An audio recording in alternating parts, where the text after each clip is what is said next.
Bhebhe. This is 23 past 3 right now in the afternoon, and this is the situation. I hope you can hear the sirens. For now, I don't see the rockets, but I'm just seeing the birds flying.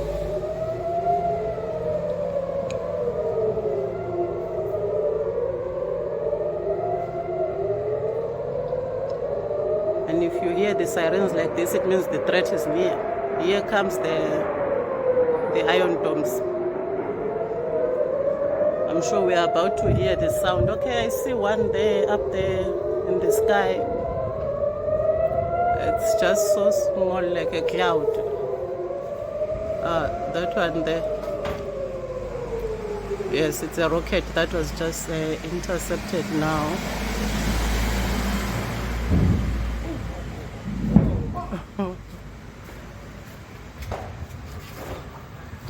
I'm making a video. Okay. Wow. Wow. Arbe. Can.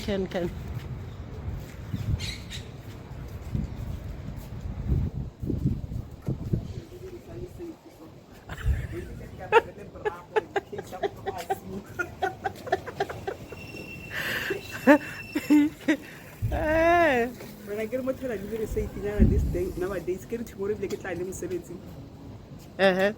No namhlanje kuyaphithizela nyana yazi. Yabona nawo bakala baqala thela kithi. Yeah. Abariketlela ithi bana ayinam type of. Uyabona i-one la eshaya khona lapho. La interceptwe khona. Leya, it's not a cloud, that one. That one, yes, it was intercepted. I don't know where exactly that one is. Do you think this will stop? Not anytime soon.